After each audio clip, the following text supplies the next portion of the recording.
Hello coaches, Coach KW here. Today we're going to work on developing a session based on a Reddit post on how to work with the offside law. So we're going to look at a couple of different session concepts and design it real time on the screen to work on how to work with defenders, to work on the offside law and get their field awareness. But then we're going to take the same exact setup once we're done with it, and we're going to show you how we can use it for two different attacking principles for other weeks. We're going to show you how we can take this one big picture thing, break it down into a smaller chunks, and so then we can have an entire session from practice warm-up game to full scrimmage at the end. And then we'll also talk about the benefits of being able to use one setup in multiple weeks to just speed the learning for you and your players.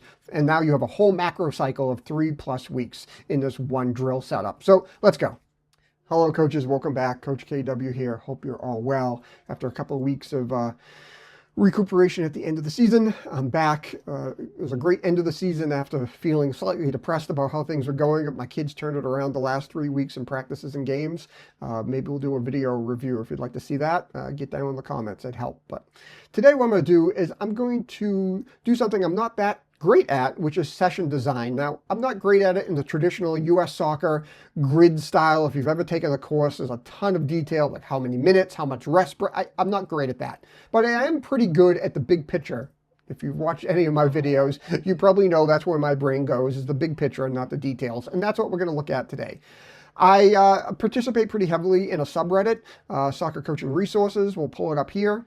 And one of the users who I've blacked out here asked a question that I thought, hey, I could help them with. And the question was, they're looking for a drill to work on the defensive side of the game with dealing with the offside line for their defenders.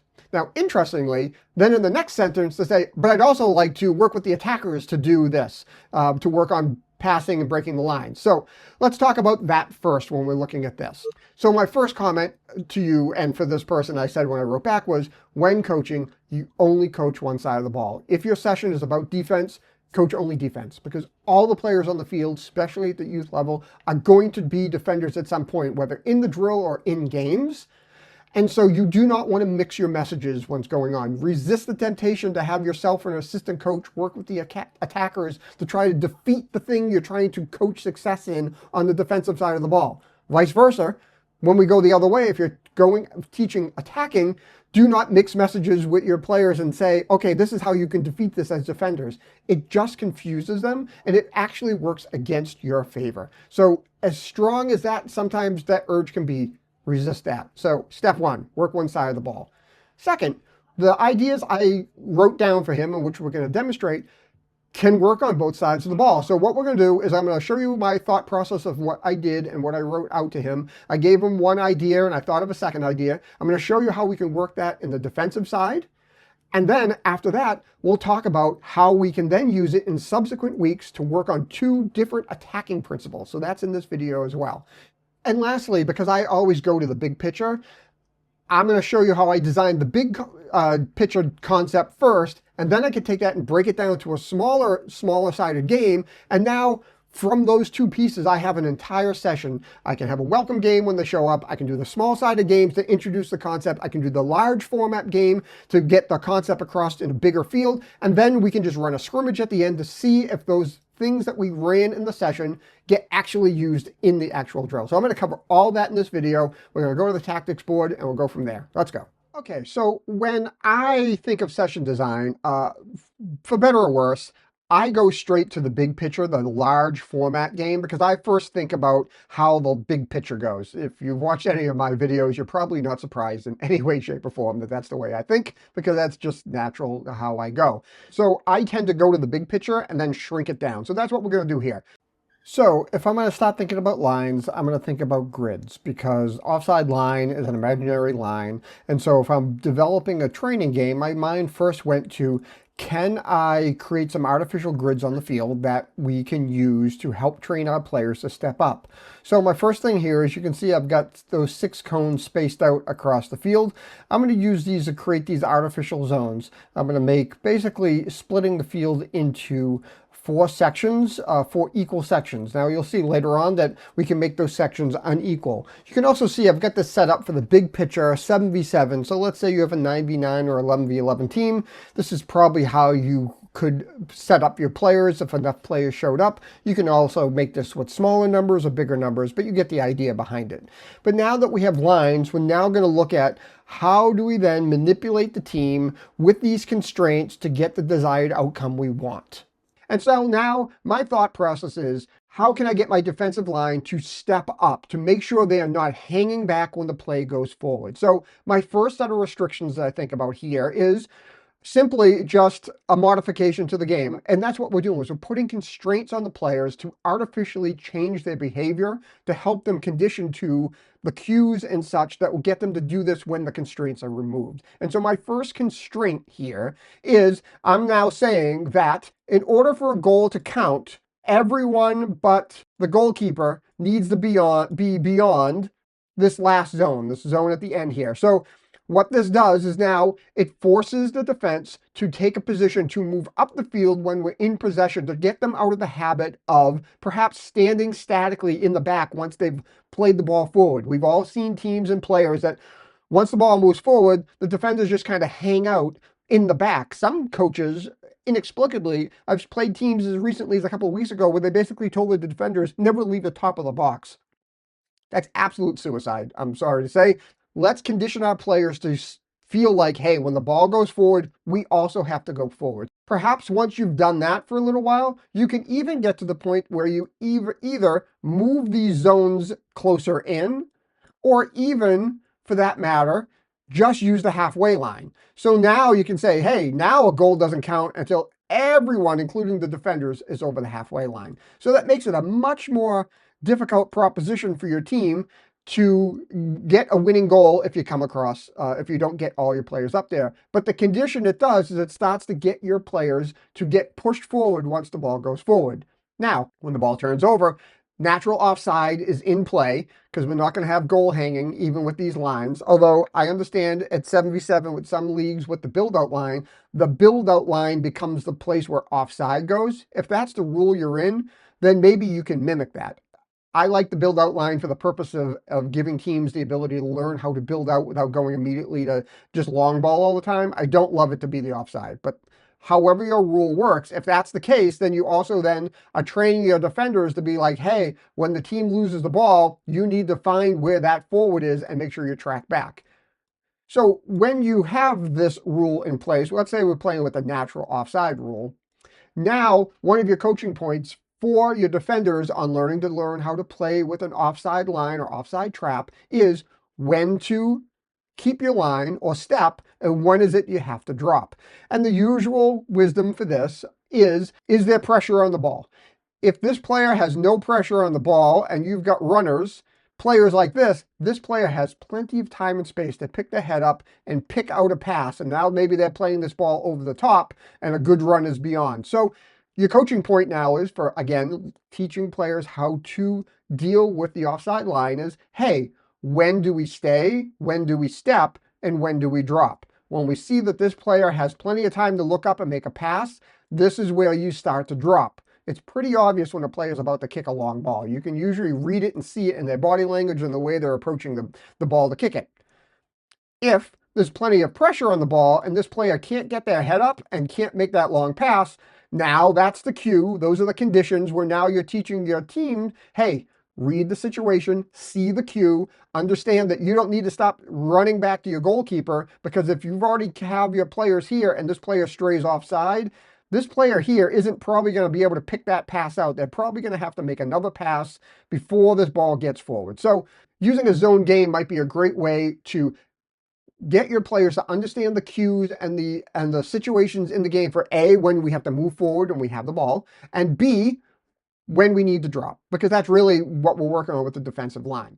So another way I had an idea of how you might be able to work on this is to play a game where at any time, one of the coaches, I have two here, two coaches on the field with a different color ball.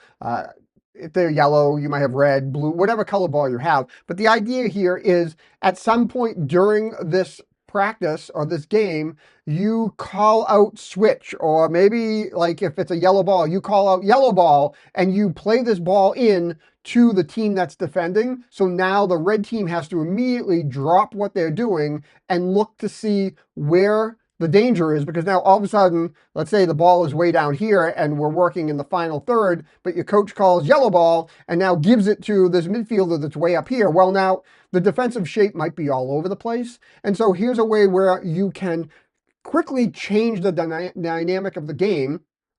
And now you can work on having your defensive players and other players assess the cues to now be like, hey, what's around me? Because while they were playing with the white ball, all their attention was probably focused down on this end of the field. So they may not have been paying attention to this midfielder that was hanging out here or this striker that was hanging out here.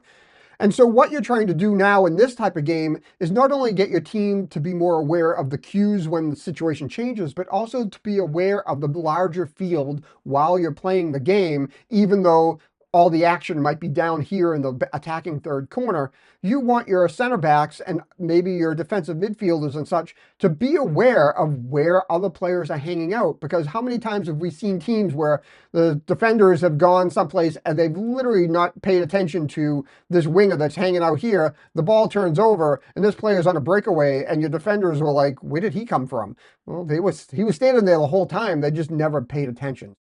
So this type of game can really help your defenders and all your team learn to assess all of the field and all the situations on the game. And so now when this happens perhaps in a real game, they have a broader sense of what's going on around them to protect against things like this. Now, if you don't have goals available, or maybe you want to work in a possession game, or you just want to mix it up, you can do the same thing in terms of a game structure. But now maybe you say, hey, you need to be able to string together 3, 4, 5 passes in a row in possession.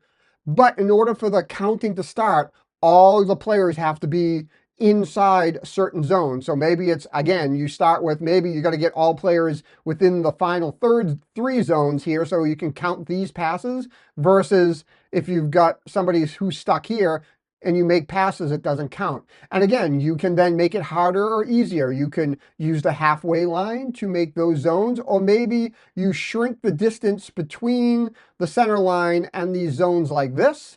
But you can, instead of splitting the field in the fourths evenly, you could take those 2 outside zones and push them closer to the center line, maybe even the edges of the center circle, to give your players perhaps 2/3 of a field instead of half of a field, versus 3/4 of the field to make those passes. So you can do that in a possession game where maybe your goalkeeper is the only one that is allowed to stay way out back, but they can't be part of the passing. Or maybe you don't have goalkeepers available and you're just doing this because of the number of players.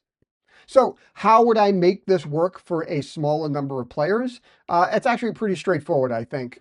If I'm going to take this and bring this down to like a smaller level, then maybe we could do this with 4v4 or 3v3, but the same principles apply in a smaller version. So if I want to take from the big picture and bring it down to a small picture, and maybe have this be the pre-game before the full game, might be the idea. Is 3v3, 4v4, can be the possession game, could be pug net game. You could play the game where the ball turns over by a coach calling out and sending a new ball in. You can use the same principles, but on a smaller scale to get the players used to doing this, but with fewer numbers on the field so that it's easier to do.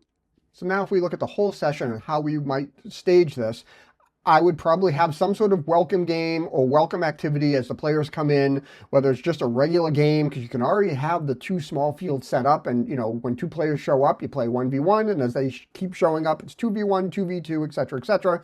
You get 2 fields depending on the number of players you have. That's your welcome game.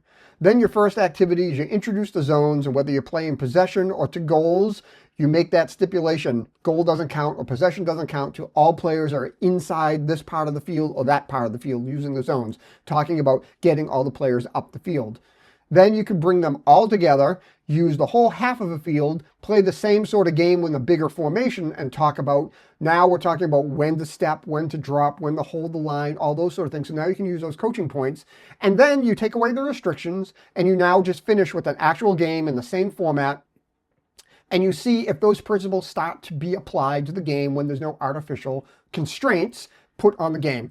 That's an entire session right there, 90 minutes, 75 to 90 minutes right there. And it's really using the same setup twice, welcome game and first activity, and then full-size game and then ending activity, pretty straightforward to set up your fields to do, so you have a minimum of downtime of moving cones, moving setups, all those sort of things. So between that and the ball switching game where you switch from one ball to the other and make transitions happen artificially, I think those are two ways that you could really work on getting your players aware of the cues to deal with that offside line stepping forward. Now, here's the cool part.